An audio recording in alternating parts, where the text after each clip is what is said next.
across a drifting ship. I took a look inside.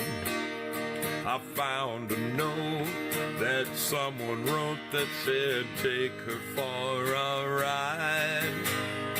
I set a course for sights unseen, went out to open sea. To my surprise, a bunch of sailors joined along with me. Now we're sailing on the mystery ship. All you gotta do is join our trip. There isn't any cost of membership. All the sailors here are really hip. I'm the captain of the mystery ship, and I'm a-calling all aboard our trip. I'm really hoping that you'll enjoy it up on the mystery ship. So bring a friend and come along with us aboard the mystery ship.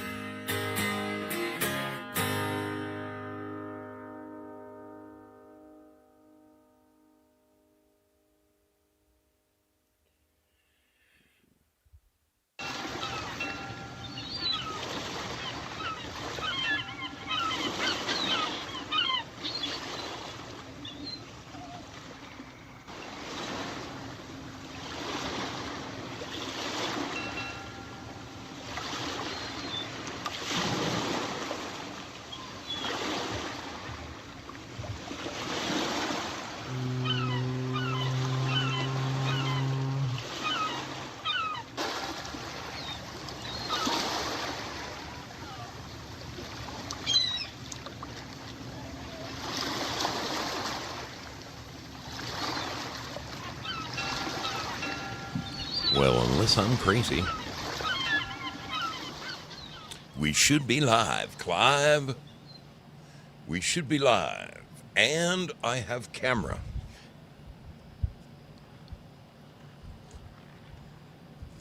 Lighting, action, camera. How's everybody doing out there? Everybody doing all right? I am checking around the horn right now to make sure I'm live everywhere I am supposed to be live. Mammy, let's see. Yes. Oh, this is good. This is good. These are the things I want to see. These are the things I want to see. All right, just checking around the horn quickly. I am looking to Pilled, where it appears we are definitely live. There are some wonderful faces from days gone by there. Rolo's mom, how you doing? Cynthia, how are you doing? My Boston friend, hope everything is good in your world. Hope you're being safe on that motorcycle. Good to see you. Willie Fix-It in the house. We got some pictures of Willie to share.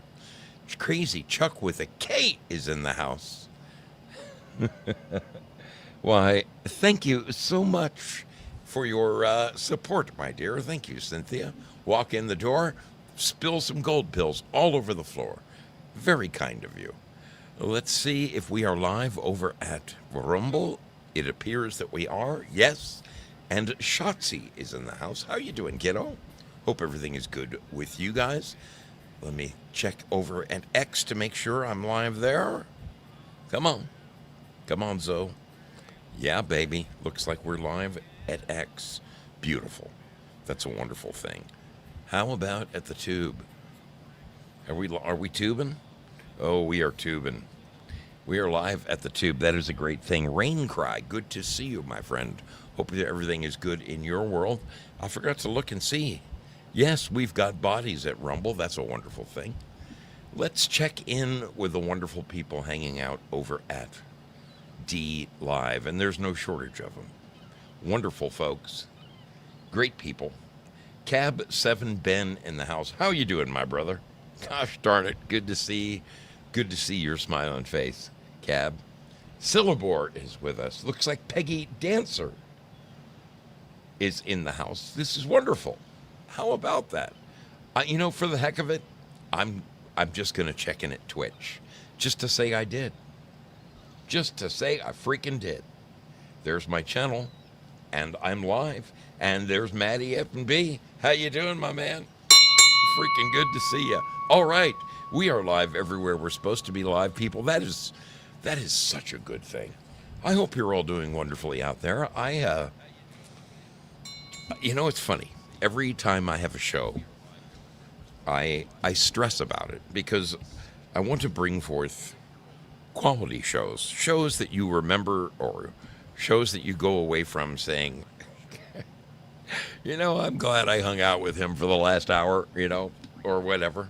Because, you can hang anywhere. There's so many great shows out there. There are so many people that I watch absolutely religiously. Now, hang on. I'm hearing voices in my head. I may have Frank on in the background. I think he's still live, or I'm getting voices from somewhere. Where is it? Is it? Oh, there's the problem. My volume is on over at, there it was. My volume was on at Rumble. That explains it. I'll bet you were getting a nice echo over there on Rumble, weren't you, Shotzi? Holy smokes. Okay. Hopefully I've got that contained. All right. Well, here we are once again. Where was I when we last left our hero? Yes. So many times, people, I absolutely stress out when it's time for a Wednesday night show. I may have had a busy day at work or whatever. And like I said, I want our time together to be special. I don't want it to be just a, why did I tune into his show tonight? I don't want it to be like that. There are times when I was actually home in time to do a show, and I just didn't feel like I was prepared enough. And so I would just not do the show. And what has happened is over the past, 2 months, honestly, it started when I was at the tail end of the last job I was on. That's always a given. I run a construction crew for a good-sized general contractor here in Southern Oregon. And when you get to the tail end of the project, I don't care how big it is in magnitude. My last one was about a $2 million job. Not extraordinarily big, but not a little job by any stretch. It was a year-long $2 million job. When you get to the end of any job, your stress level goes through the roof because the client is telling you, I need to move in on this day. And that's when all the gremlins come out. That's when everything that could go wrong does go wrong. And it most certainly happened on that last job. And because of it, I started missing my Wednesday night shows because I was still at work at 7:30 at night. Then I started missing my Friday night shows, and then I'm missing my Wednesday and Friday night shows, and this went on for like 2 months, and I'm like, this is ridiculous. My people who are used to tuning into me on Wednesdays and Fridays, thank God they show up on Saturdays and Sundays, but they're going to say, screw this guy. We'll find somebody else to watch on Wednesday night since Zoso can't seem to broadcast anymore. And that cuts deep in my heart because I love you guys and I want to bring you entertainment each and every week. Something that you can walk away from here and say, son of a gun, that Zo, he is something. I have had a most extraordinary day. Can I share my day with you? Because I love to share my day. First of all, I got to say a couple more hellos. Cynthia, it is so good to see you, kiddo. Cynthia is a friend of mine from the Boston area, just outside Boston. I believe she's in a little place called Watertown. And when I rolled into Boston, she met me, hopped on her motorcycle. She led me over to a local gin mill, and we threw back a couple of cold brews, and It's great when I get to spend a couple of hours with one of the people I've seen in the chats for years, not just on my show, but on many other shows, and get to know them better. I mean, I learned a great deal about this young lady and what she does and what her sidekicks are. You know, she's she's a wonderful friend, and it's good to see you again. It really is. I hope everything is going wonderfully for you back there in the Boston area. I hope your winter wasn't too crazy. Willie Fix It. Let me while I got Willie Fix It on my mind, let me share a little something about Willie Fix It. Let's see if we can just put this on the screen right now. Why not? Why not? So Willie called me last week. Willie calls me. He goes, "Zo, you know I've been my own boss forever, but you know when my shoulder went bad, you know, and I lost a bunch of my clients because I couldn't work on people's cars, and you know he had that one jewel of a client who had like a dozen cars, and one of the guy's cars always needed fixing, no matter what. Once a week, this guy would show up with some jalopy and say, 'Willie, we're back working on this one again. It needs some.'" Well, apparently that guy moved away and took his cars with him. So there went Willie's, you know, little nest egg. So he's like, "Zo, I got to go get a job. I mean, I got to go get a real job." And I'm like, "Really, Willie?" And he goes, "I'm not kidding. I got to get a real job." So he says, I just went out and got a haircut just for the occasion. So I want to share these with you. I want to share these with you because this is the what's going on here? What's going on here? Come on. I have a brand new fresh picture of Willie. Where is it? Where is it? Son of a gun. Son of a gun. Come on, computer. Computer. You guys remember Star Trek 4? Computer. Okay. Is that it?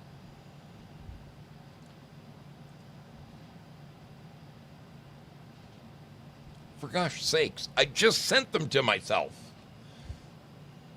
This is crazy. I'll find them, Willie. I'll find them because I want to share your latest photo. Willie went out and got himself a freaking haircut.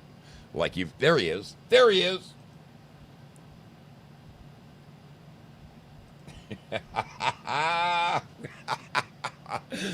Now, this is not the Willie Fix It that you've normally known your whole life, okay? This is the new and improved Willie Fix It. Look at this guy. Look at his beard is gone. His beard is gone, as is his long hair and his ponytail. Gone.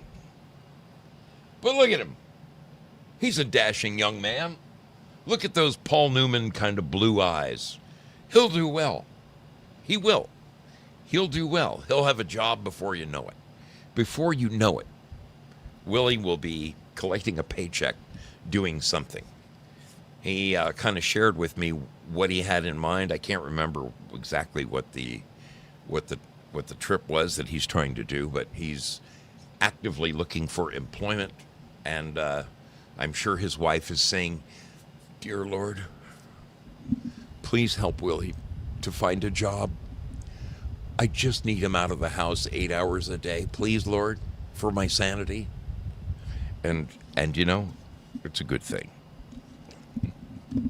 It's good for Mrs. Willie Fix It, and it's good for Willie. You know I'm teasing you, Willie. You know I'm just screwing with you. Free spirit. See, she says, "Hey, he doesn't look bad all cleaned up." You're absolutely right, free spirit. Trick Pony, how are you doing? Great to see you. Double D, due diligence, my brother. Hope everything is good in your world. Wonderful to see you. Really wonderful to see you. Trick Pony in the house. All my friends are showing up. Great to have you. Over here in Lemonland, I see Bad Zoot. She says, "That was my mom after my dad retired." Just get him out of the house for 8 hours, Lord, please. I'm telling you, the power of prayer, it's an amazing thing. Dandy 002, good to see you. Spudley in the house. How's it going? You gotta do the Scottish accent. Do I do a Scottish accent? I don't know that I do. I would love to be able to do a Scottish accent. I really would. I really would. Spud, always good to see you, my friend. I had a really interesting morning today, people. I got to share with you what happened to me today. So, I live in Southern Oregon, right? And we had an unusual winter. We only got snowed on once, only one time. Now it was respectable. I think we got something like 10 or 11 inches, which we are used to getting dusted with like 3 inches 3 or 4 times during the winter. That's pretty common here in Southern Oregon. 3 or 4 dustings of 2 to 3 inches. Sometimes it's just 1 little inch and it's gone later that day when the sun comes out. That's pretty standard fare. We went almost the entire winter with no snow. Last year, was it last year? It was either last year or the year before. It might have been the year before. We had the first white Christmas in probably 15 years. For some reason, white Christmases seem to evade us here in Southern Oregon. And I am just a sentimental old fuck. I love a white Christmas. I do. I mean, when I was a kid in New Jersey, my goodness, we had a white Christmas every freaking year. At least that's the way I remember it, and that's the way I want to remember it. So, but of course, that was 56 years ago. Wow. Anyway, that's the way I remember it. White Christmas every year. A white Christmas in Oregon is very rare. Anyway, back to Oregon. It was a very unusual year. We got no snow. And here, like 3 weeks ago, out of nowhere, we get like 3 days in a row of snow, and then more snow, and then more snow. Mrs. Zoe didn't go to work 3 days in a row. I made it to work every day. It was fun. I love opening up the front door and listening to just the dead quiet. It's so quiet after a fresh snow. It is. I don't know what's not to love about it. Seriously, not even a footprint out there. Maybe a little couple of bunny trails, or maybe a place where the deer walked through the yard. But other than that, it's like just a virgin landscape, and it's a wonderful, wonderful thing. So, for the most part, we didn't have a terribly cold winter. We got down into the 30s and upper 20s, which I know for you guys in the freaking Rust Belt, my friends in Wisconsin and Minnesota and Massachusetts and Maine, you know, you're like, Zoe, come on, 28 degrees? What are you talking about? You know, I was joking with Sandra, who lives just outside of Chicago, and they had a cold winter. And wasn't it just the other day? Syllabore was saying they had a storm earlier last week. I thought I pulled up the weather. I know you guys in Indiana had a fair amount of snow this year, a couple of freak storms. I can't say that I miss the snow, but it's always pretty when it comes. But yeah, we got a little shortchanged. Willie, I know, got a lot of snow in Connecticut this winter. I know that for a fact. Trick Pony says, I have snow in my yard. Whatever. Do you really? Up in Maine? You have snow in your yard right now? If you guys have snow in your yard right now, put an X in the chat. I just want to see who's still out there dealing with snow. Anyway, let's get back to the topic at hand. So, I've wanted to ride my Harley. I really have. one of my two Harleys. I trade off on the two bikes. I love them both. And yesterday, I got up. I knew it was going to be warm in the afternoon. And by warm, I mean closing in on 70. It was like 68 yesterday. And I took one look at the bike, and I'm like, I looked at the thermometer outside. It was 43 degrees in the morning. And I can tell you, as an experienced motorcyclist, 43 degrees at 70 miles an hour isn't necessarily a great time. Even if you're bundled up, it's extremely cold on your face. Unless you have like a ski mask or something, 43 degrees, I mean, you got to be dedicated to want to ride a motorcycle in weather that is 50 degrees or less. You got to really want to do it. This morning was a little different. I woke up and I walked outside, and it was 45 degrees. And I checked the weather, and it said it was going to be 79 by the end of the day. And I said, that's it. That's it. I'm riding to work. So I went out, and I have a fairly new bike. She is a 2023. You guys have seen it. Miss Libby. And I love her. She's a great bike. My dear brother, Crazy Chuck with a K, got me the nicest seat. It's like riding down the road in a Barco Lounger, okay? It is a freaking road sofa, so there's nothing not to like about the motorcycle. So to start a newer motorcycle, like my older bike, I have to have my key. My 2004 white Road King, I got to have my key. But with the new bike, I have a fob. I'm sure many of you have newer cars where there isn't actually a key. You just have a fob in your pocket or your purse, and that's all you need to start a car. In fact, I want to know right now, if you have a vehicle where you don't stick a key in the ignition, you just have a fob either in your pocket or in your purse, put an X in the chat. I want to see how many people are fobbing people. How many people are fobbing people out there?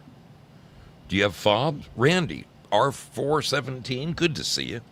Hope you're doing well. Hey, we got people at X. That's freaking awesome.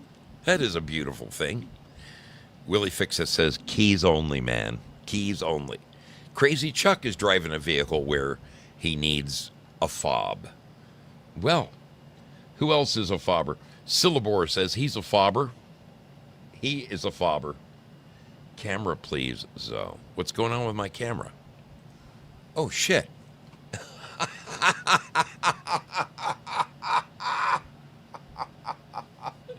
Thank you, Zoot. I was oblivious. I was so busy telling my stories, I forgot I had Willie Fixit on camera.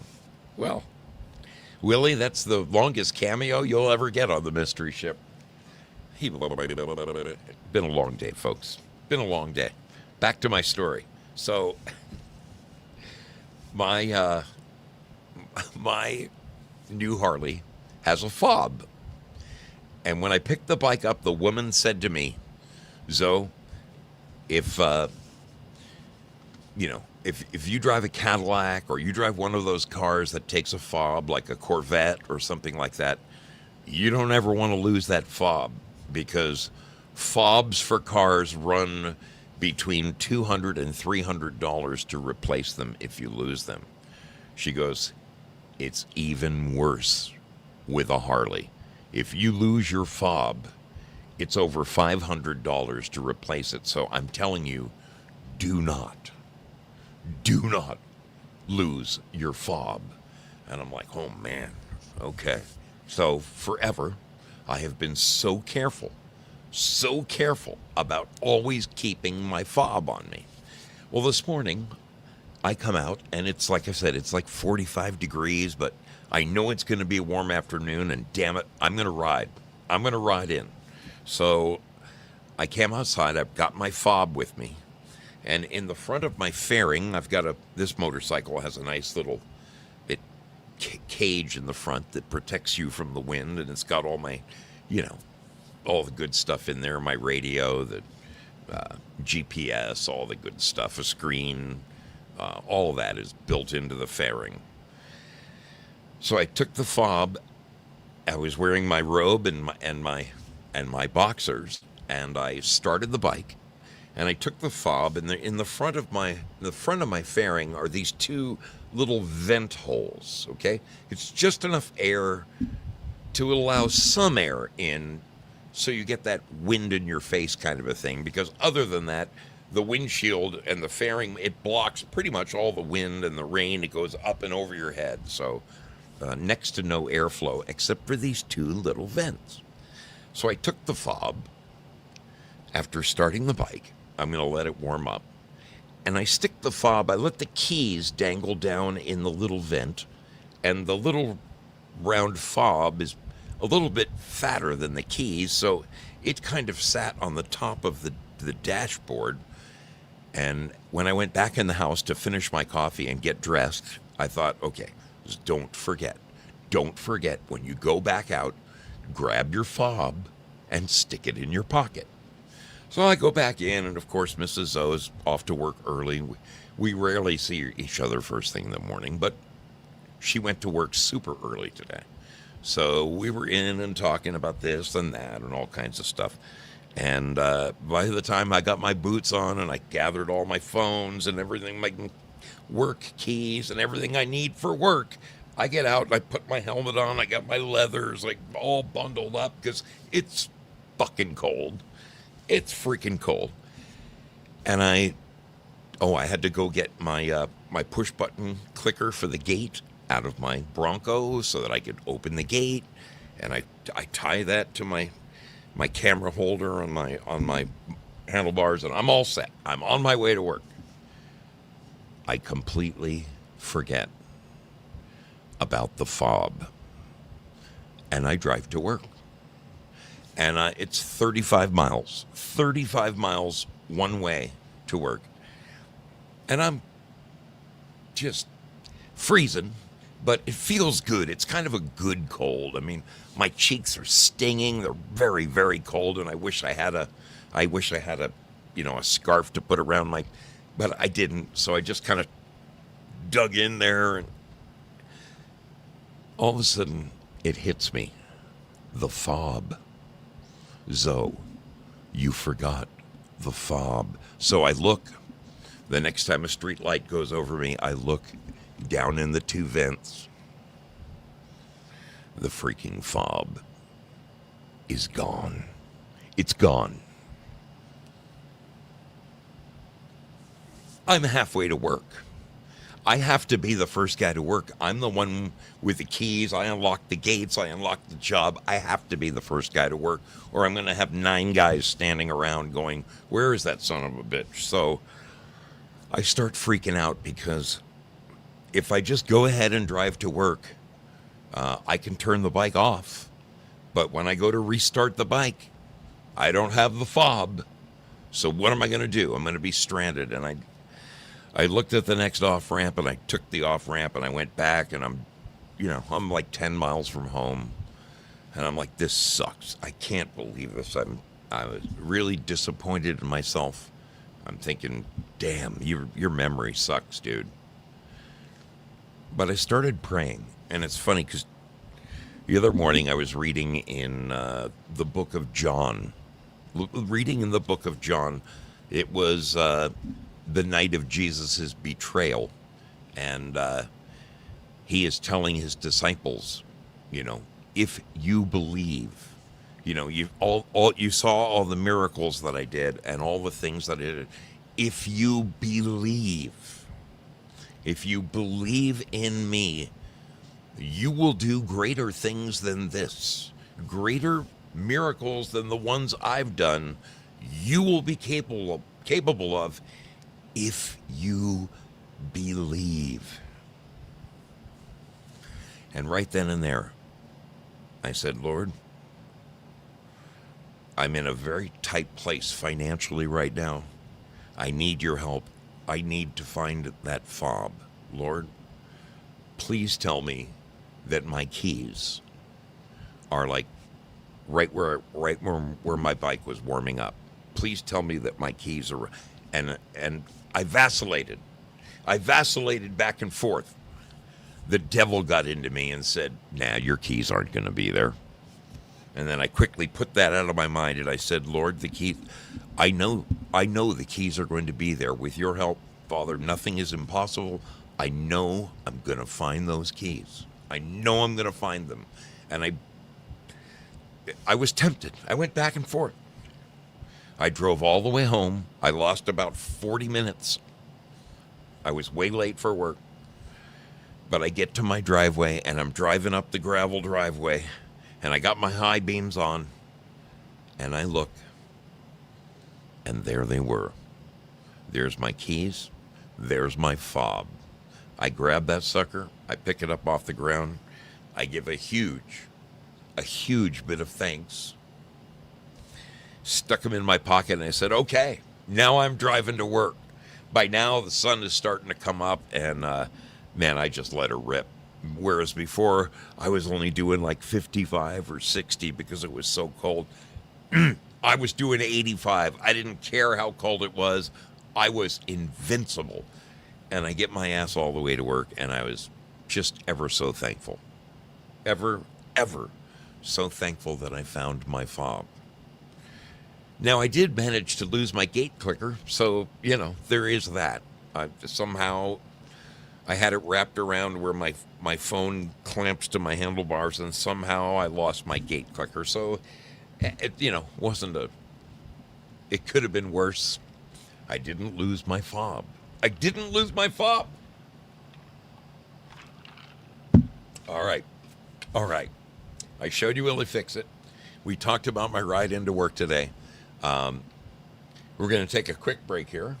I'm going to play one of those good old-fashioned Zoso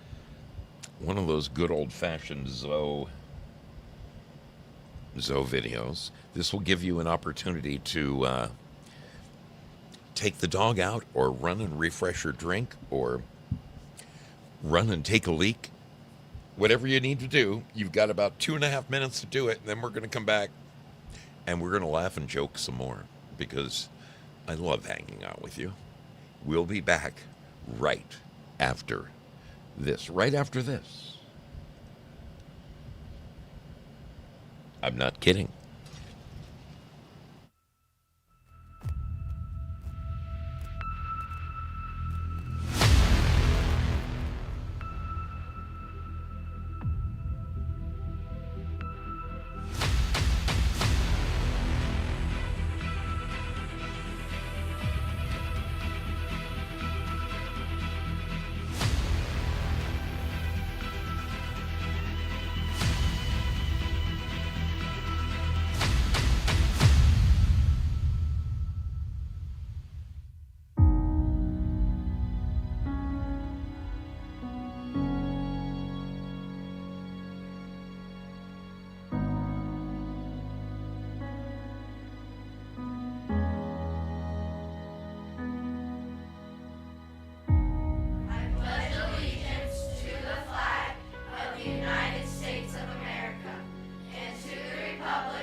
My fellow citizens, our country is in danger, but not to be despaired of. On you depend the fortunes of America.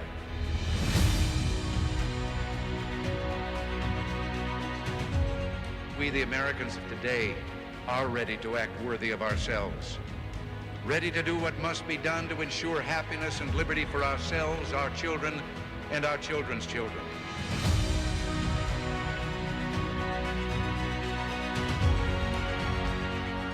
We are a nation under God, and I believe God intended for us to be free.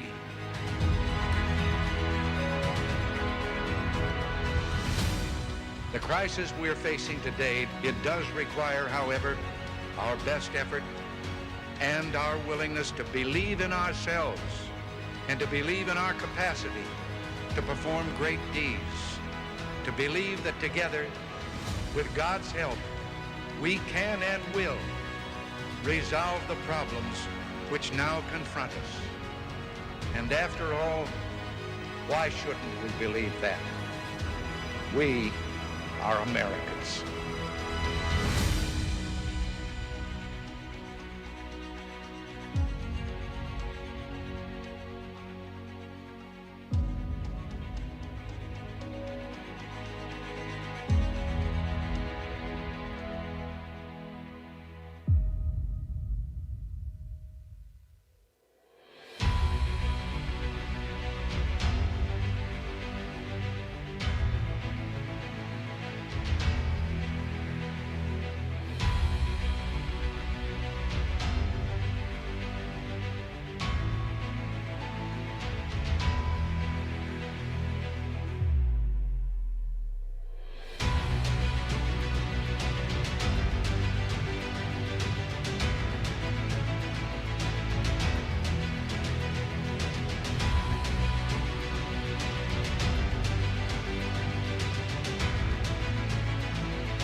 You know, I think I gotta add Rumble and X to that list, and I gotta say this.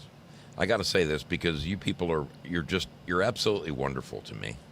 You donate to me in wonderful, wonderful ways, and you never cease to amaze me. You really don't. I've had some people recently say to me, one guy, he sent me an email.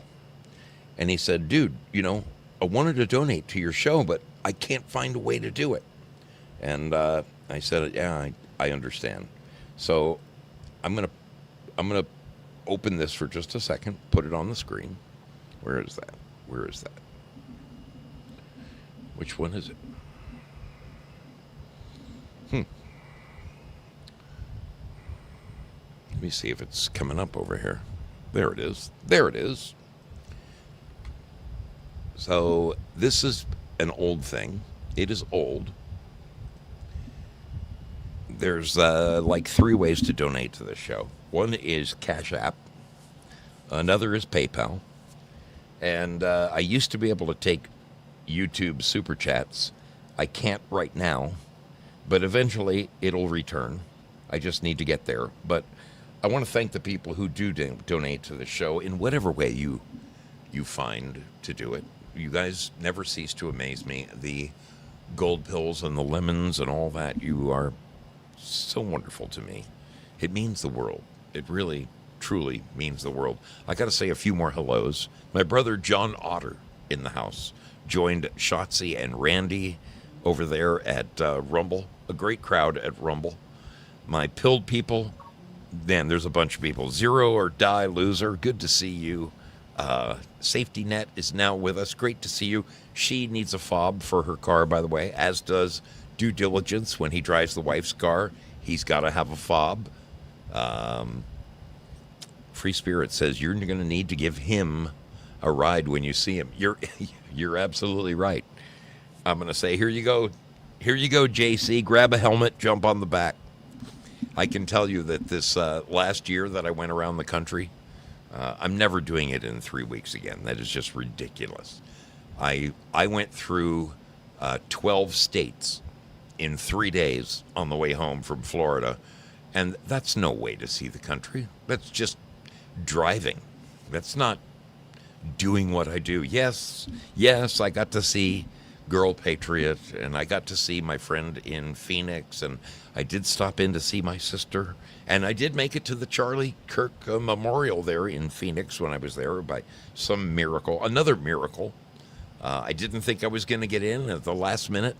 I got a text, and they allowed another like 3,000 in, and I got in. So it wasn't a bad trip on the way home, but 4 weeks is the way I need to do it. I've already told my office that this year, plan on me taking a 4-week vacation, and that's it. Looks like I'll be traveling in the early part of the summer, because part of my trip revolves around attending the, quite frankly, Jamboree, which this year is going to be June the 6th. Frank hasn't publicly announced the location yet, but he will soon enough. And he said to me, "Zoe, I hope you're going to be there." I said, "I wouldn't miss it for the world." So I'm excited about that. Looks like my vacation will be during the month of June this year, and I'm looking forward to it. Okay, while I have my wits about me, and I'm having a good time with you people, let's take a second. Let's add a little love to my grog. Why not? It's a Wednesday night. I've had a hell of a day. Oh, can you hear that? This is what is it? AMSR? Can you hear the effervescence? Can you hear the effervescence of the Coca-Cola? How about this?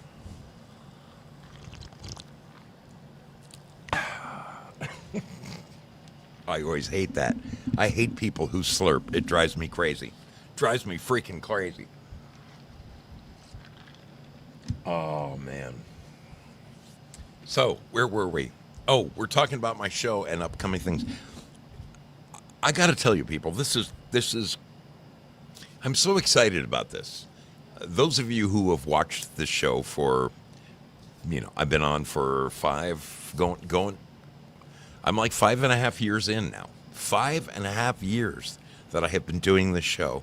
I know there's been a great turnaround, but I can point out some names right now of people on just about every channel and say they were there at the very beginning. They remember when Duska didn't even have hair. Okay? This is Duska, and she's personal friends with Mrs. Zoe. Excuse me, with Mrs. Spud. Mrs. Spud has met Duska personally. It was quite the entertaining little piece of video. I hope I can find that video because I was in Spud's garage. Spud and Mrs. Spud and I were having morning coffee and cigarettes, and Spud went inside to do something, brush his teeth, and it was just me and Mrs. Spud. And she ran inside to refresh her coffee, and I ran out to my motorcycle, and I brought Duska in, and I set her up on a little table. So LaDonna came back out into the garage, and she's sitting there talking to me for a second, and all of a sudden she turns and she looks and she sees Duska. She goes, "Oh no. No. It was priceless. Thank God I recorded it. I have it somewhere. I'm going to have to dig that one up. That was a good one."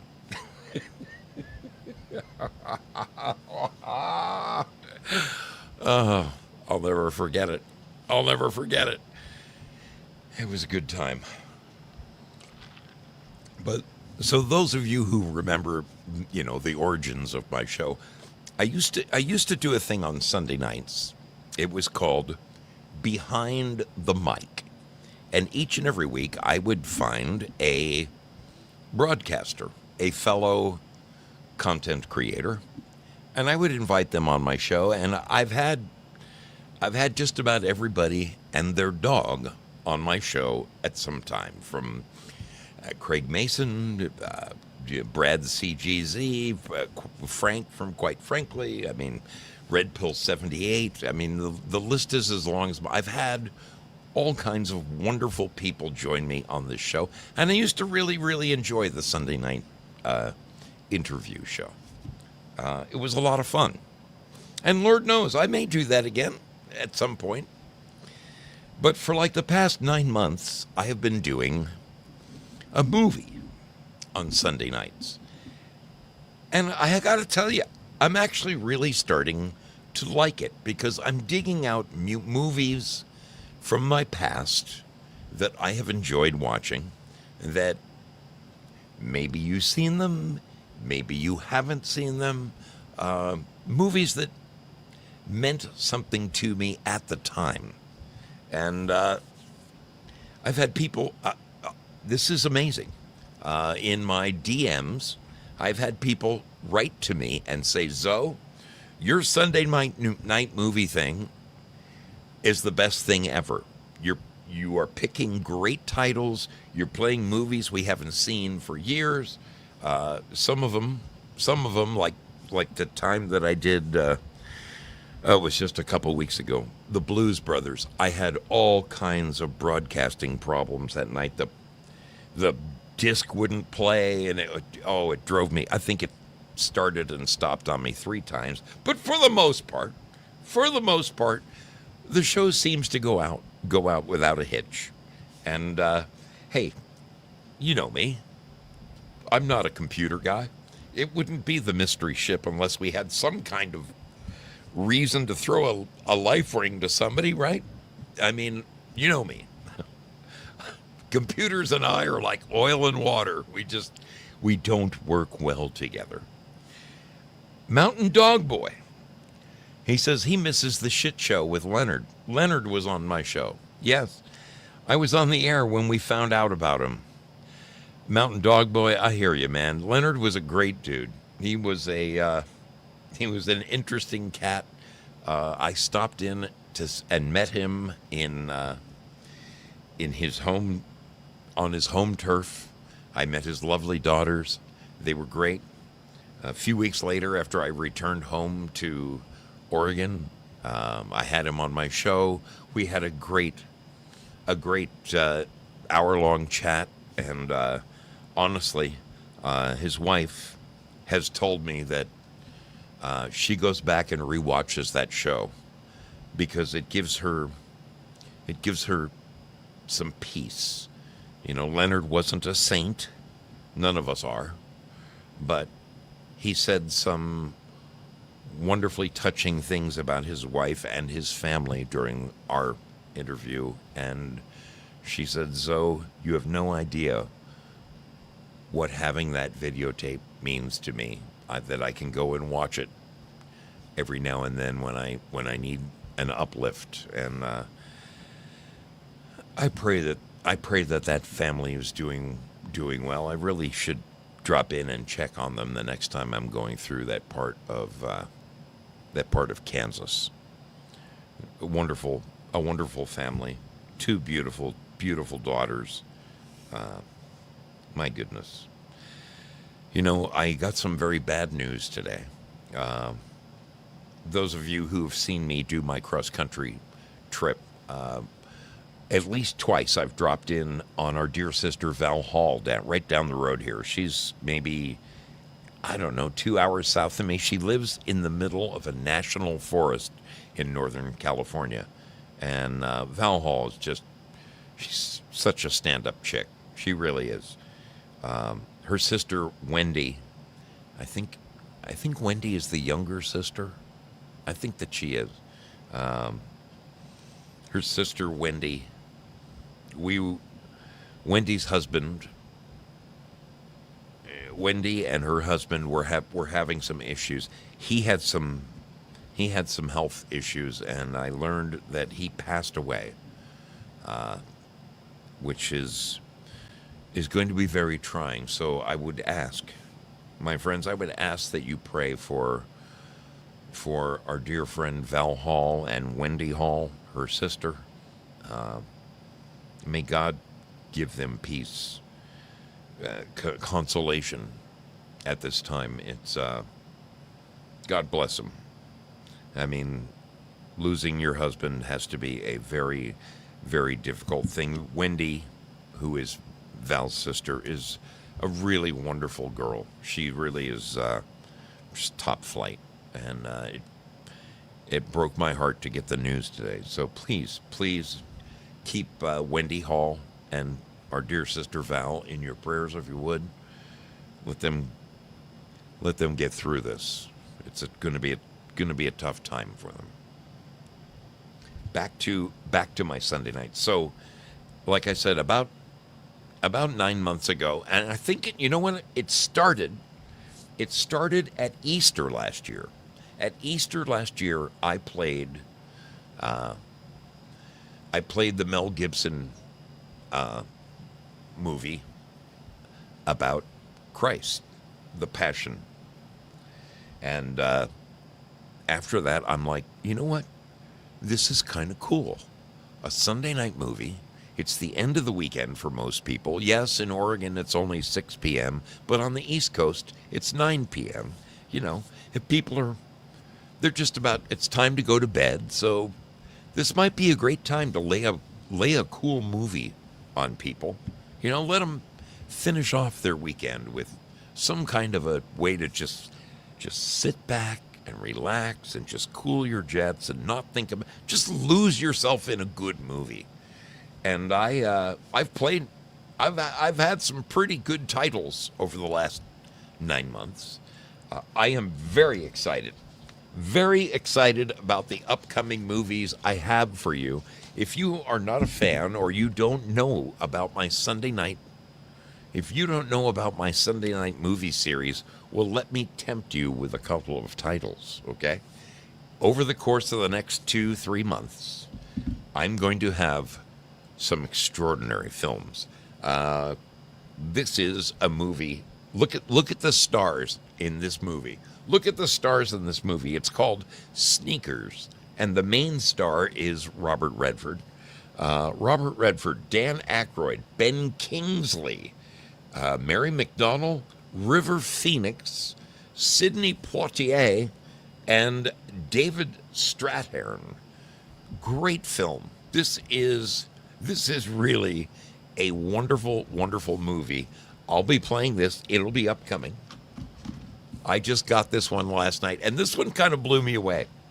Because it comes in the little eBay package when you order a movie, right? And I open it up, and this is the special edition. Okay? The special edition, of course, based on the Stephen King novel Carrie. Who doesn't remember this movie, Carrie? But the thing that blew me away was this. It says starring Sissy Spacek and then John Travolta? Really? I mean, so I talked to Mrs. O about it, and I'm like, wait a minute. Travolta is in Carrie? She goes, yeah, he plays the boyfriend of the one really, that kind of a jerk chick. So I watched it last night. I rewatched this last night for the first time in, oh my goodness, 40 years since I've seen this movie. I first saw this movie at the Winnetka Ford Drive-In with my best friend at the time, a great dude, God rest his soul. And when I rewatched it last night, I remembered finally John Travolta's role. It's minuscule. He is not some kind of major star in the film. It's just that he's a name. So they had to throw another name on the cover of the box. But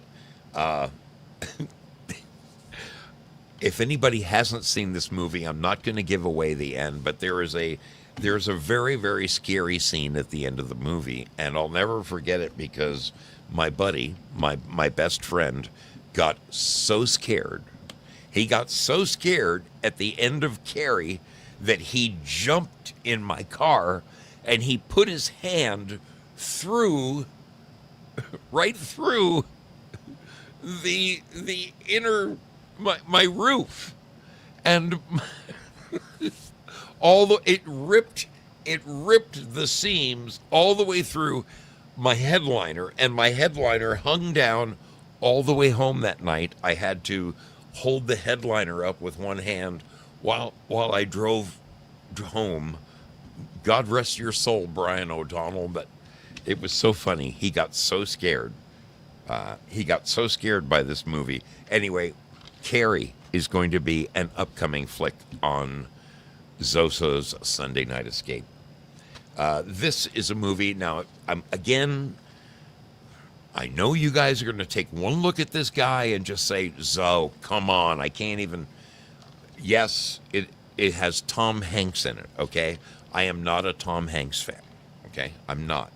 But we are going to do a major decode of this movie when we're done watching it, okay? And I'm telling you, it's actually a very charming little feel-good movie about a one-hit wonder band in the 1960s. The clothes are well done. The music is well done. It's a very good story. The actors are actually really good in this movie. It was supposedly written by Tom Hanks in a 3-day lock myself in a hotel room, kind of deal. But when we're going to watch this, and then when we're done, we're going to do a little decode on this movie, and I'm going to tell you some very interesting things about this movie that you never knew. So that thing you do, it is actually a wonderfully charming story. It's a good movie. It's a great movie. We'll have a good time with it, regardless of who the star is. So you're not going to want to miss that one. Hey, I got to take a second to thank Iluna Moondrops and my friend Who Cares? Who Cares? Good to see you. You guys, I'm giving you a brief rundown of the upcoming movies that will be shown on my Sunday night. Every Sunday night at 6 p.m. Pacific, I bring you an A-list movie, and I'm telling you the movies that are upcoming. This coming Sunday night, this very next Sunday night, I have for you a wonderful film. This is called The Razor's Edge, and this is the remake. This stars Bill Murray.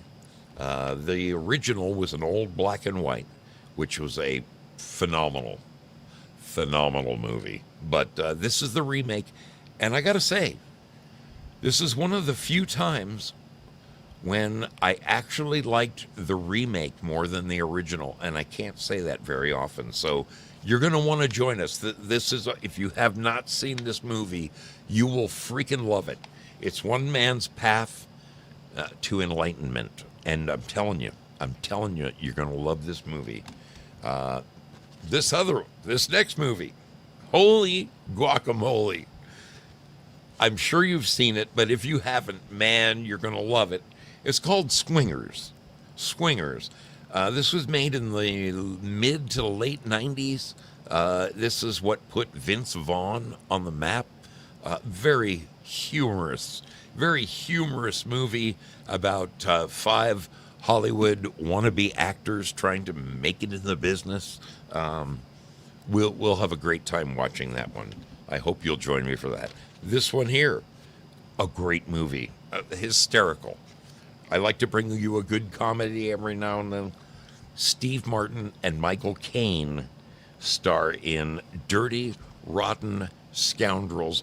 Very good movie. Very funny. Steve Martin is off the charts in this flick. I got 3 other ones. I don't have them here yet. They haven't arrived, but I can certainly tell you what they are. One is True Lies. True Lies. This stars Arnold Schwarzenegger and Jamie Lee Curtis. It's a wonderful comedy. Arnold Schwarzenegger is like this undercover spy for like the CIA, and he gets up, shaves and puts on his tie every day and tells his wife he's going off to work, and he claims he works at some day job where he just wears a suit, when in reality he is a spy that he'll say goodbye to his wife, then he'll get on a helicopter and fly across the world where he takes out some kind of high-ranking person and then makes it home in time for dinner. Hi, honey, I'm home. Very, very funny movie. True Lies. You're going to love it. Another great film that I have coming is Mel Gibson in Forever Young. This is another great story. You're going to love it. And then last but not least, I think I'm going to play this movie. I'll have it in my hands on Monday. I think I'm going to play this movie the weekend after this one.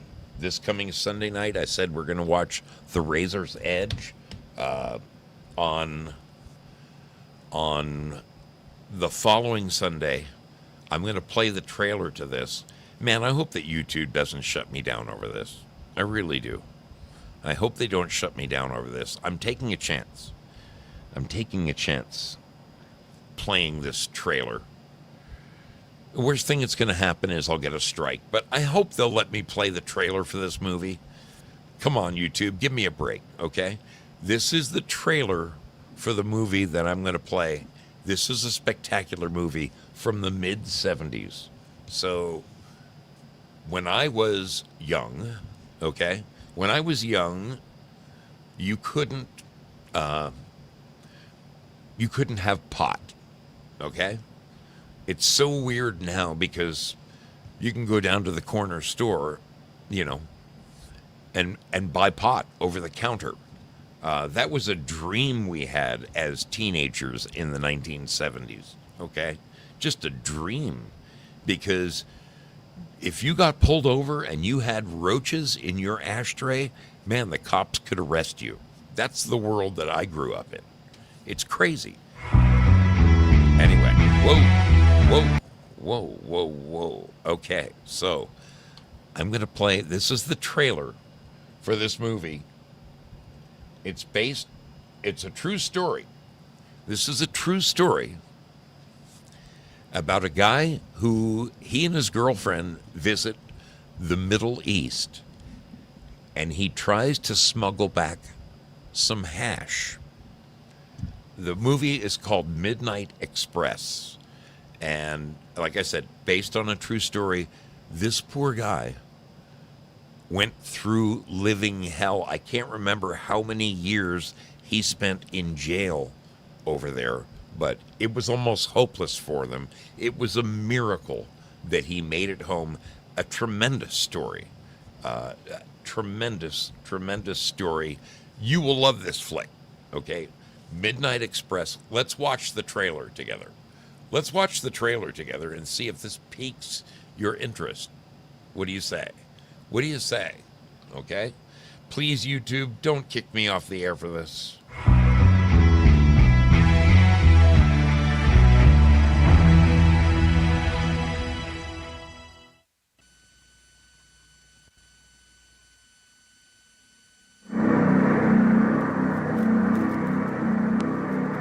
It's impossible to imagine a more exciting film, says Rona Barrett. Rex Reed called it a colossal triumph. Months before its release, it stunned and overwhelmed a special preview audience. It's the movie they couldn't wait to talk about. The movie is Midnight Express. He was a 20-year-old American boy, up against a system he didn't understand, spoken in a language he couldn't speak.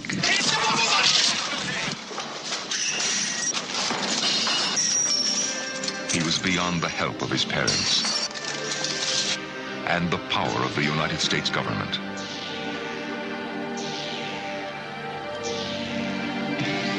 And yet, he triumphed. His name is Billy Hayes. His story is true. And his ordeal is so incredible, it will change you forever. The movie is Midnight Express.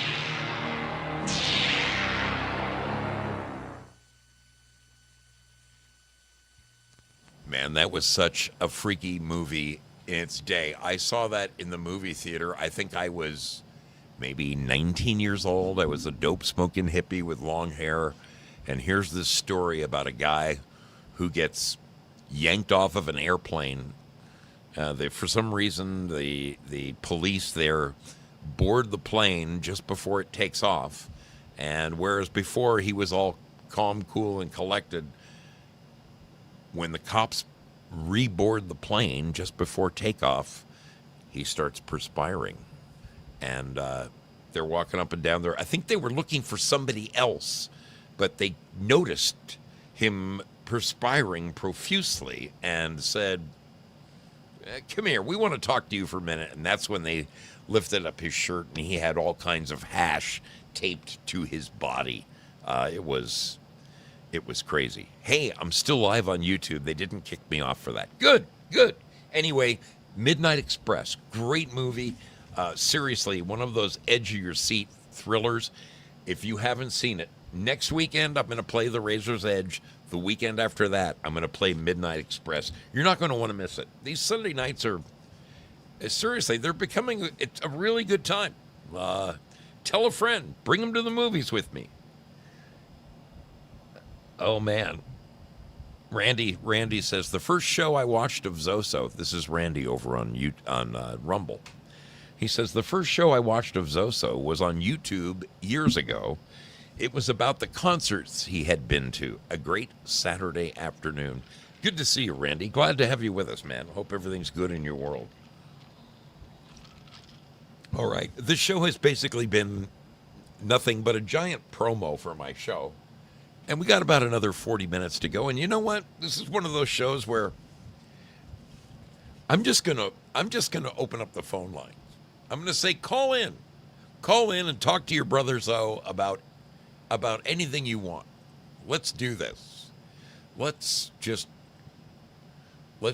open up the phone lines. And if you got something on your mind, you want to talk to me about something, or let's say you want to recommend a great movie for me to play. By all means, I want you to call in and say, Zoe, you got to play this. Okay? So, there's the phone number. It's on the screen. Whoa, baby. Come on. I will write down. Okay. The phone is live. If you have a good recommendation for a film for my Sunday night film series, by all means, I want you to call in right now and say, Zoe, what about this? What about this? My buddy. Well, we got a call right now. From the 270 area code. Welcome aboard the mystery ship. Who am I speaking with? It's a Linda Moondrop. Yeah, how are you doing, darling?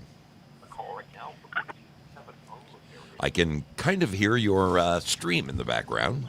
You might want to turn that one down a little bit. Oh, yep. Because it's about 20 seconds behind real life. How you doing, kiddo?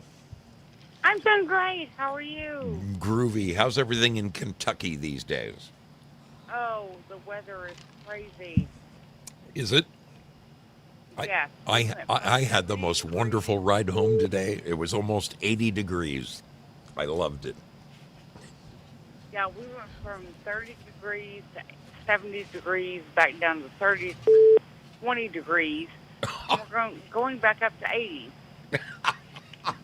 Crazy. Well, what's on your mind, little lady? I'm an open book. I'll discuss anything with you. What's going on in your world? What are you thinking? Well, I thought that you were going to play the movie Carrie. I am going to play Carrie in probably just a couple weeks. I picked it up. I watched it for the first time last night, for the first time in like 40 years. It's a great movie. You're a Stephen King fan, aren't you? Yes. Have you seen that movie? Yes. I've read about 80% of his books. Oh, really? Yeah. Yeah. Oh, yeah. Like the Dark Tower series and everything before that and everything after that. And Christine and Pet Cemetery. And I mean, I read his books, but yeah. I mean, yeah. Yeah. Pet Cemetery scared the hell out of me for some reason. Yeah. Really a great book. I mean, one of those books that I couldn't put it down. I think I devoured it in a weekend, you know. I just couldn't stop reading. Yeah, and I read it like 3 times before the movie came out. Crazy. Any movie in particular you'd like to see me bring to the Sunday night movie series? Not yet. Okay. I'm working on it. Okay. If you think of something you want to see, you just let me know. What did you think of Carrie when it came out? Did it freak out? Wow, that was. What year did it come out? It came out in 76. In fact, what was crazy is I watched the movie last night. I rewatched it for like the first time in, my God, 35, 40 years. And I was amazed by a couple of things. First of all, so 76 it came out. That was my senior year of high school. All right. So the clothing styles and the hairstyles, it just took me back to being a kid in high school. It was filmed at the exact same time that I was in the 12th grade. So that was freaky. But the other thing that freaked me out, and I guess I ought to put this out right now as a warning. Bad Zoot says she won't be watching.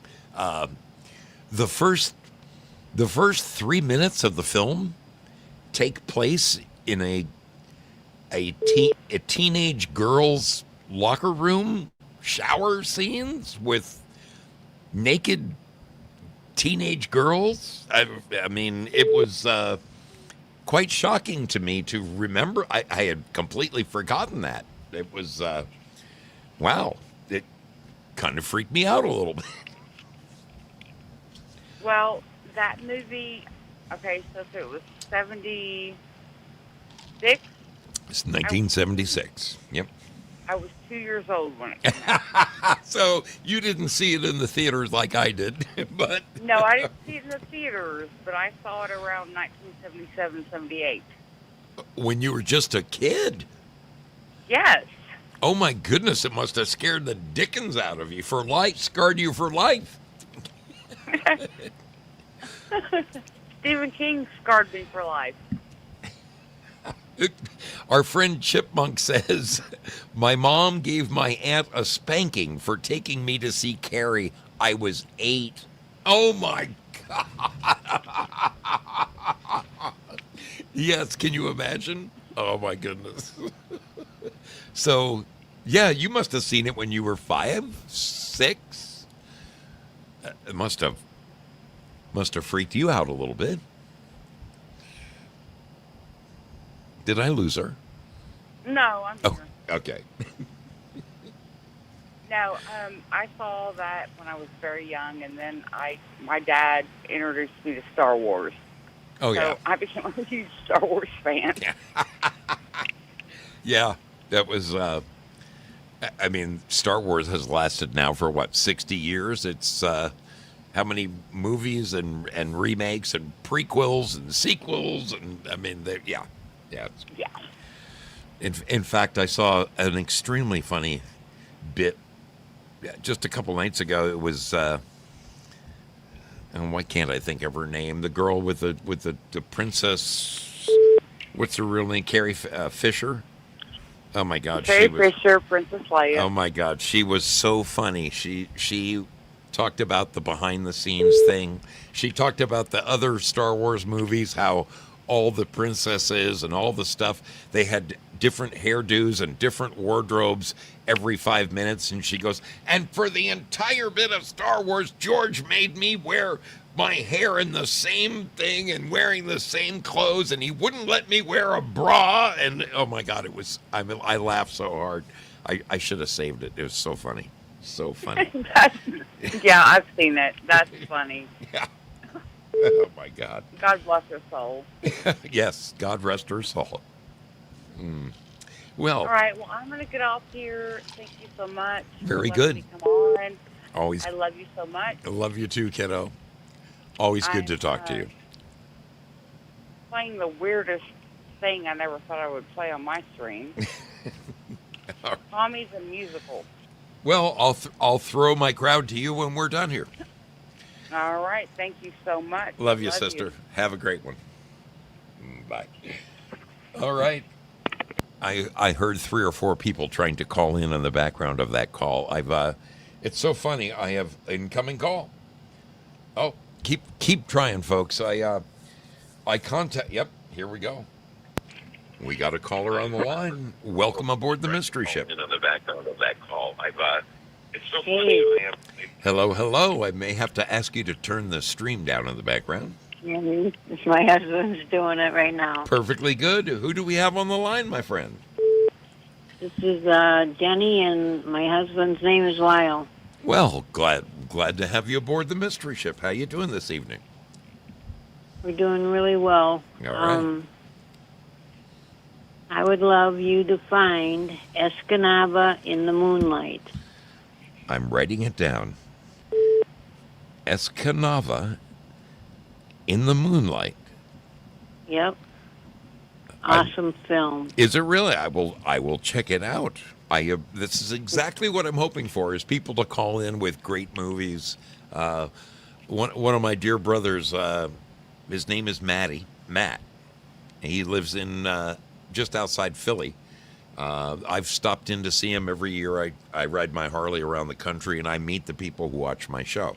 And so this is a dear brother of mine, and he just, a week ago, he called me. He said, Zo, I know you're playing movies every Sunday night. He goes, he knows that I'm playing them from this little cheap little Chinese player that it somehow attaches to my computer. He sent me a full-blown, actually 2 machines. He has sent me a Blu-ray player and a DVD player. I mean, a deluxe one. So that I'm not going to have any trouble playing movies anymore. He's also sending me a handful of movies, but he recommended a movie to me. It's called The Game. I guess it stars Michael Douglas. I can't say that I ever saw this movie, but Escanaba in the Moonlight. Yep. I'm going to check that out. What kind of a? Oh yeah, something that happens in the movie. Well, I won't tell you. I mean, I love checking out films that I have not seen before. So, both The Game and now Escanaba in the Moonlight are movies I haven't seen before, but I love it, and I've been looking for it for years. Really, I will find it. Yep. I will make it my life's mission, and I very much appreciate you giving me the hot tip, sister. Thanks so much. You're very welcome. Let me ask, before you go, let me ask, where are you from? Wisconsin. Wisconsin. All right. I noticed just a little bit of an accent there. I wanted to be sure I was right. Well, I appreciate your call, sister. My husband called on his phone, which has Montana area code on it. Okay. Because he lived there for years. Oh, very good. Well, I hope you guys have a great evening. What platform are you watching us on? Build, of course. All right. Perfect. Hey, kiddo. Thank you for calling in. Thank you. I'll find the movie. All right. Have a great night. You too. All righty. Bye. Bye-bye. Well, there's that. I am Escanaba. Zoot says it's Escanaba, like the town in Michigan. Oh, okay. So, see, I learned 2 things in one night.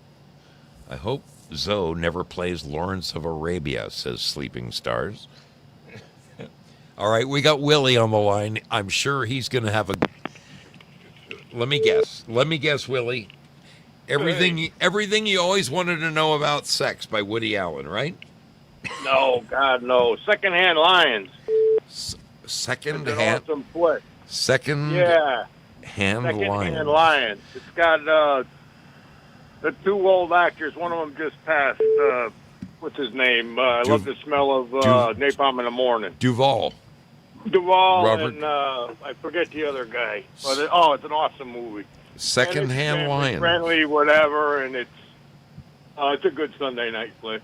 I think it's rated PG. I don't think it's R. Okay. But it's an awesome flick. It's just cool. It goes through a good starts from like I think it takes place in the 60s up to like the 90s, I guess. Does he play some kind of badass ass-kicking guy? And Does what he? it means to be a real man. I survived 3 wars. I only had a level 1 woman. Yeah. Does he? Yeah, he beats up a young kid in a bar. Okay, I've seen clips from it. I've never seen the movie. Yeah, it's an awesome movie. It's called Secondhand Lions. All right, it's Yeah, on the that's it's on the one for list. It's on the All list. right.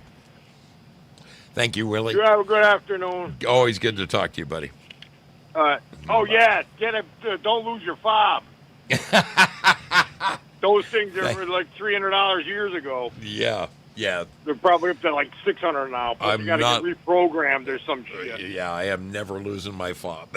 All right. Have a good night. Love you, brother. Thanks. Bye. Willie Fix It. Willie Fix It. Secondhand Lions. Never seen that movie. Is it a good one?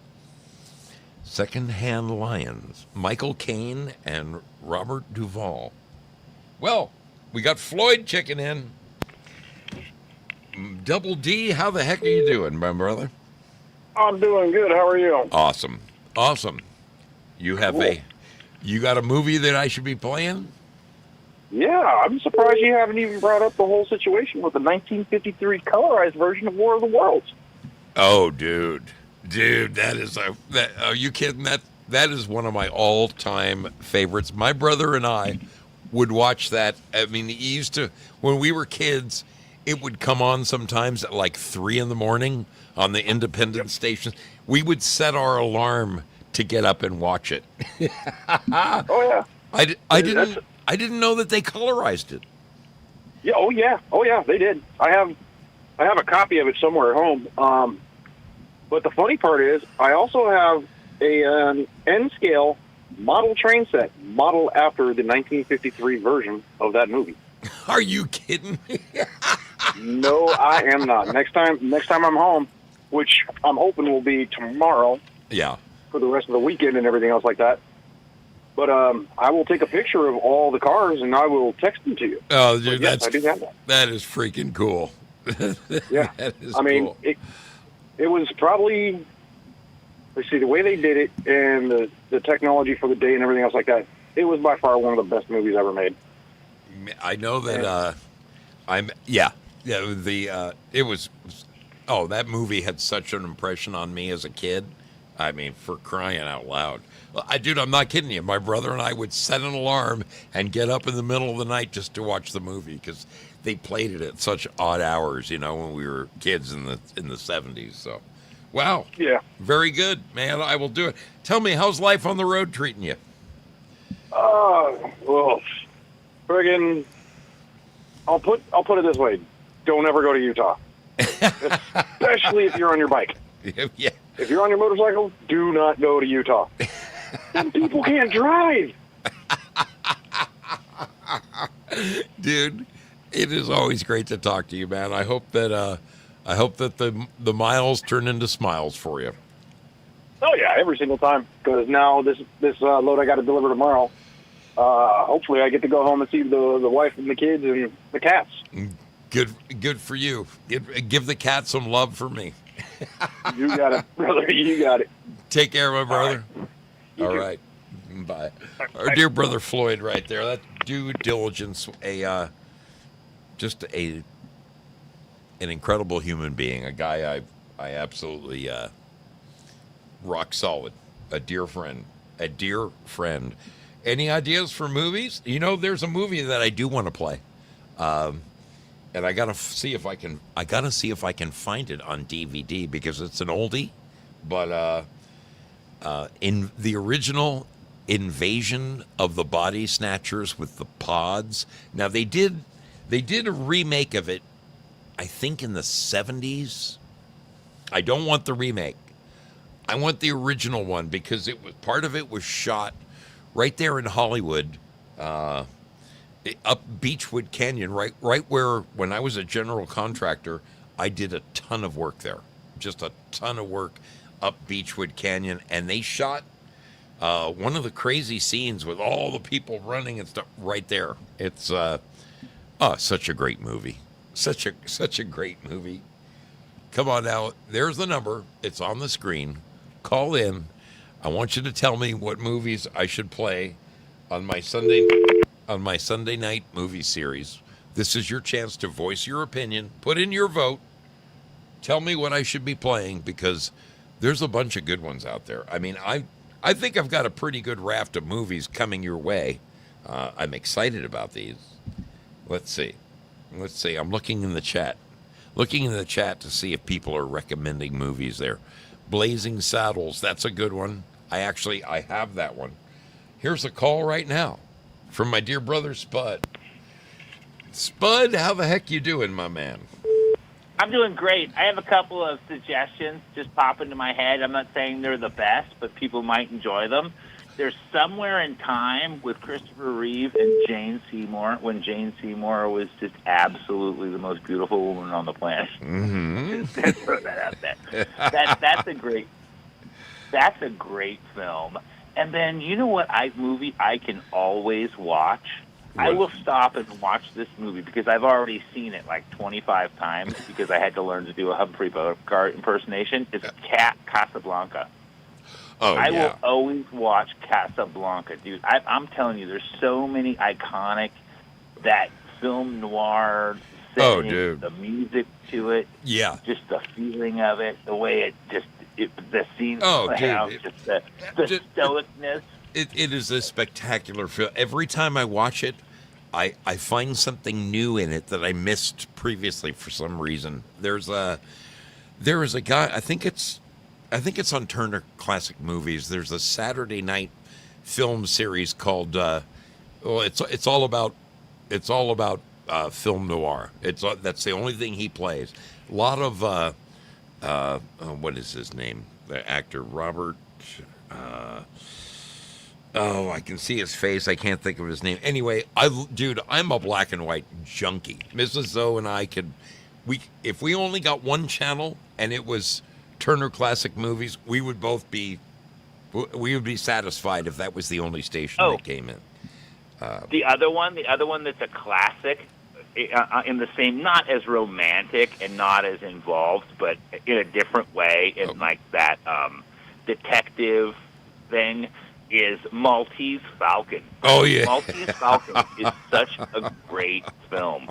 That's another film I could just sit and watch anytime it's on. Like you already played Witness for the Prosecution. Oh, dude, that was the same kind of thing where I will watch that movie anytime it's on. That was a great recommendation. Yeah, I'm so glad you reminded me of that. That was a favorite of Mrs. O and I. We hadn't seen it in like 10 years, and when you brought it up that night, I'm like, oh yeah.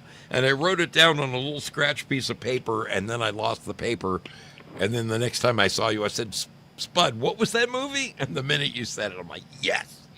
And I ordered it. So I'll get it. I'll get these coming, man. These are some great recommendations. One more pitch, and then Tell one me. more pitch, and I'll let you go. Tell me. Ben-Hur. Chuck Heston. Oh, yeah. Ben-Hur, bro. As far as classic, if you're looking for classic, I mean, these are all kind of classics that I'm throwing at you. But, Oh, yeah. you know. Oh, dude. I don't see a lot of modern movies, but anyway. Yeah. All right. Beautiful thing. Thank you, Spud. All right, I'll talk to you soon. Love you, man. Later. Great. Thanks for calling. Love you. All right. Thank you. TL Spud there. An original. You know, when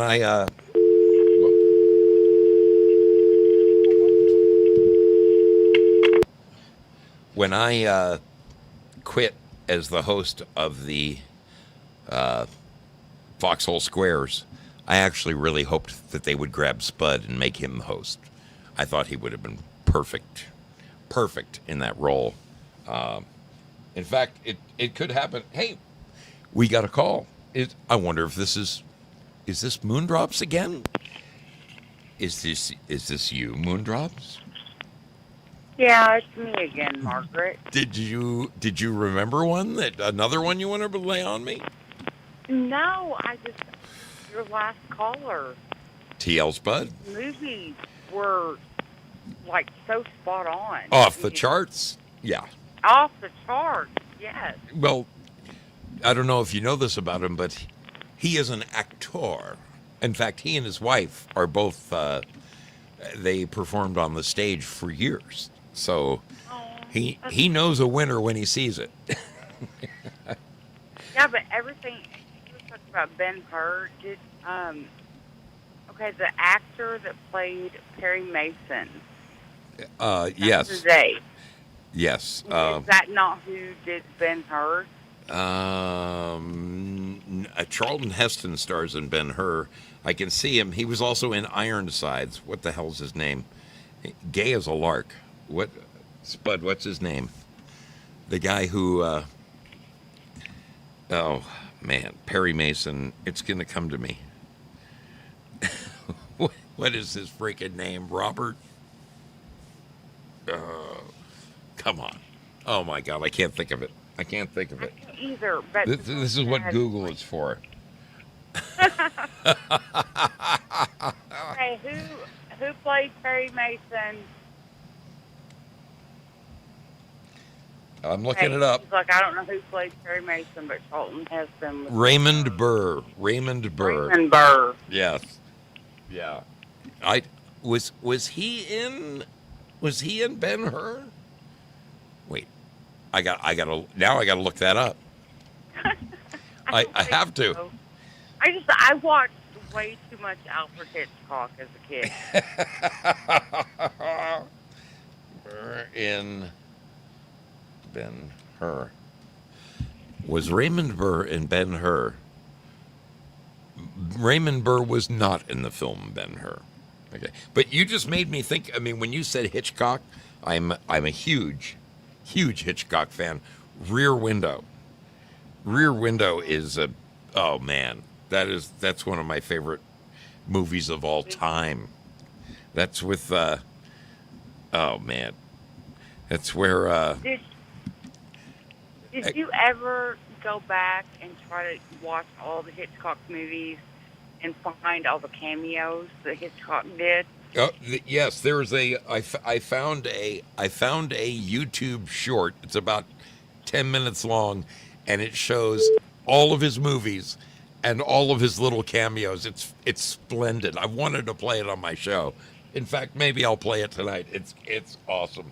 It is awesome. Oh, shoot. I've got another person trying to call in. I will. Oh no, I'm going to bed. I love you so much.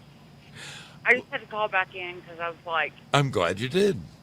He had my brain going like way back to my childhood. Spud does that every time he calls it. You should. I mean, there's twice on my show. He has recited by heart, by memory, a part that he played, a Shakespeare part, and. Oh my God, it's incredible.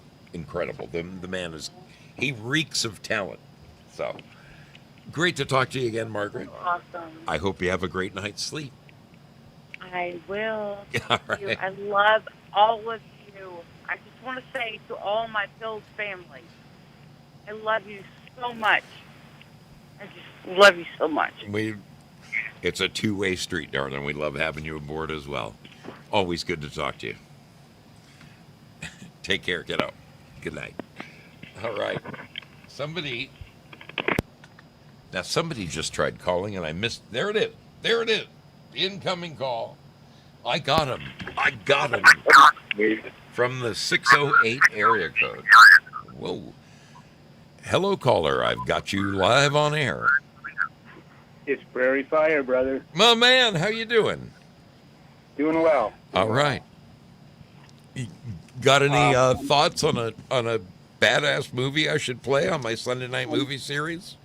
I'm thinking two movies from the early 70s. Okay. Both science fiction. Both very suspenseful. Not a lot of action, but a lot of suspense. First one is Andromeda Strain. Oh, based on the Michael man. Crichton novel. Oh, man. It's very much like, what you played last weekend with Slaughterhouse-Five. How some movies, they just manage to nail the fidelity to the book. Like, as you read the book and you play it in your head, and then when the movie comes out, it's like, dang, they did this, Yes. That movie, and it was a complex story with a lot of little nuances. Well, that's Michael Crichton's thing, right? Take some interesting technology, throw a few little things going wrong, little things that by themselves nothing would happen, but they pile up as the story develops, and before you know it, you know what's about to hit the fan.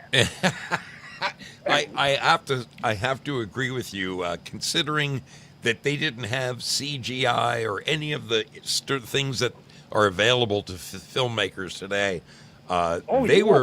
They were pretty spot on with that movie. Slaughterhouse 5. That was bad. It was a badass movie. Yep. Well, the same thing with Andromeda. The effects are amazing, but again, they don't have to have a lot of stuff blowing up. No, not those kind of effects. Just the depiction of this technology and how things can go wrong, and they just did it. Yeah. Perfectly. Without having a lot of over the top action. Exactly. But you're still on the edge of your seat. It's all in how you tell the story. Exactly. And the other one, it's very similar. It's called Colossus, the Forbin Project. And it's more relevant today than it was then because it's about this massive computer a guy develops, turns it over to the United States government. Basically, it was developed to help us make our decisions, to help everyone, mostly the government, to, decide how to do things because it has all this intelligence built into it. And as soon as it goes online, something goes wrong. I don't want to give too much of it away. Interesting. But, almost immediately when it goes online, they find themselves regretting what they had done. This was 1970. Really? Okay. Yeah. The Forbin. What are we talking about now? It's AI, right? I don't think they called it artificial intelligence back then, but it's what we're all wondering if what we might face one day if these things get too smart for us, right? It is. You have piqued my curiosity here, man. I'm pulling up the trailer right now. The Forbin Project. Yep. I'm gonna play the trailer because on Andromeda Strain I'm absolutely familiar with. I've got the trailer. I've got the trailer for it. This looks really interesting. I'll play this for us. I appreciate the call, my brother. That's awesome. Thank you for the recommendations. All right. God bless, though. Good to talk to you. Take care, brother. Always good to talk to you, my man. Thanks a lot. Bye. Bye. Let's take a quick peek at this. This is called Colossus, the Forbin Project. I gotta say, I'm unfamiliar with this, but let's take a look at the trailer. My curiosity is piqued.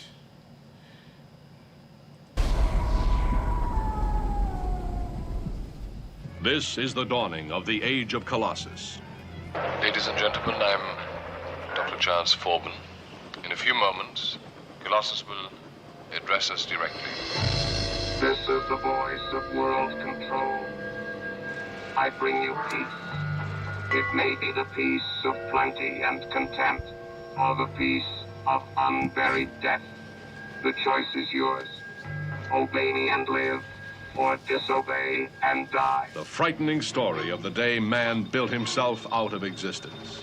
Colossus, the Forbin Project.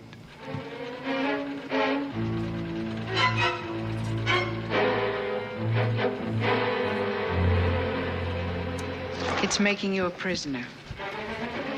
Shock, horror, suspense.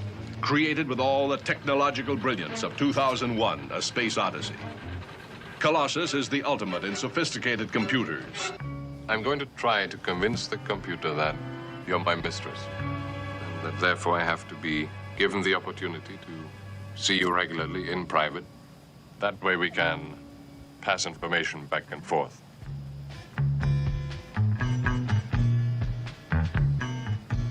4 times a week.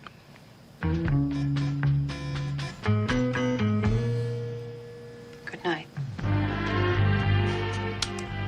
This is insane. When do you think you'll be able to attempt the overload? Colossus sees all, senses all, knows all, controls all armaments and all defenses. When this emotionless creation becomes the master of man, the result is catastrophic.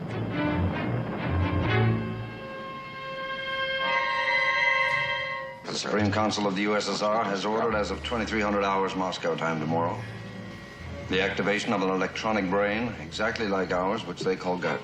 They built Colossus, supercomputer with a mind of its own. Then they had to fight it for the world. The missile has just been launched. It is heading towards the Cyan-Sibirsk oil complex. Guardian has retaliated. Retaliated? It may be too late, sir. Oh, my God.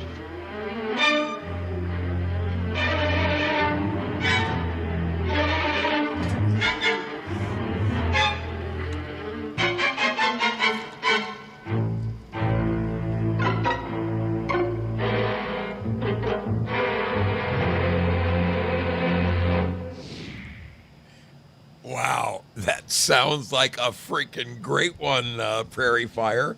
I have to tell you, man, although I'm very familiar with Andromeda Strain, and that's a great movie. That is a great movie. I'm unfamiliar. I mean, it only vaguely comes to my, it's somewhere deep in the gray matter. Do I remember? Yeah, I have never seen this. It looks like a winner, baby. Looks like a winner. I'm going to have to find that one. All right. I think we're going to cool our jets right here, people. You've given me much fodder. I've got a list of like 25 movies. Escanaba. In the Moonlight. Interesting. Great choices, people. I appreciate you all so very much. I'm going to take a minute to thank the wonderful folks who... Oh, The Secret Life of Walter Mitty. That is... I mean, I love the original with Danny Kaye, Dave Mick, but you say it was redone with Ben Stiller and Sean Penn? How did I miss that? How did I miss that movie? I did not know that. That's interesting. Prairie Fire also says, interesting fact about the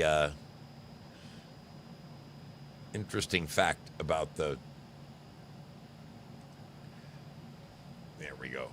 Interesting fact about that movie, Colossus, the Forbin Project, is that the President of the United States is actually played by a Canadian actor.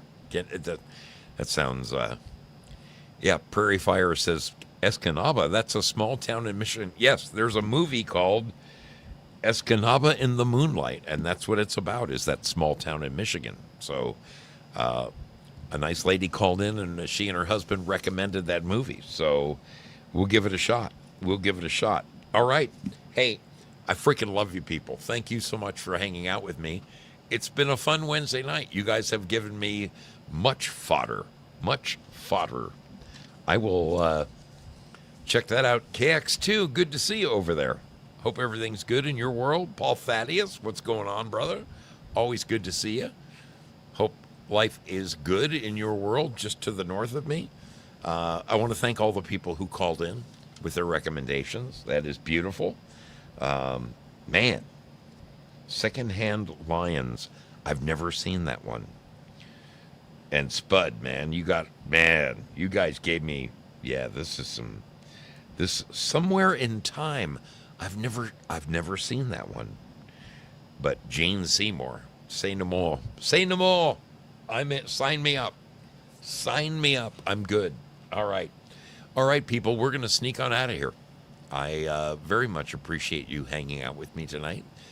Thanks so much for spending a little time with your brother Zoe. And whoops. Oh, I can't do that one. I'll get in trouble at YouTube. Let me do this instead. Okay. That I can do.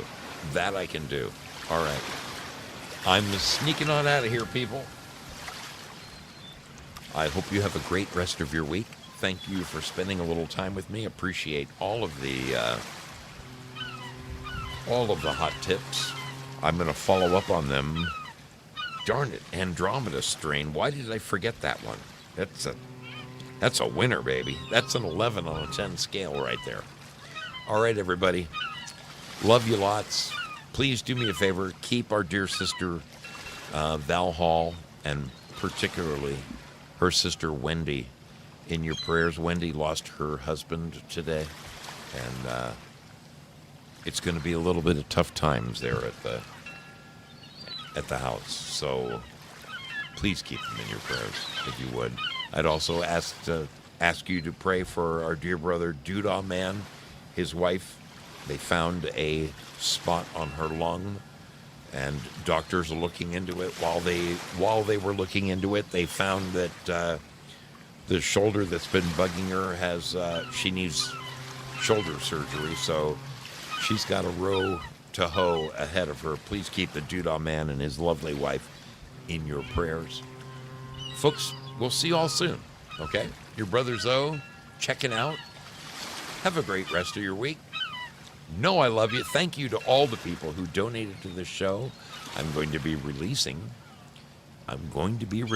those scratchings. So go and get you some gold pills.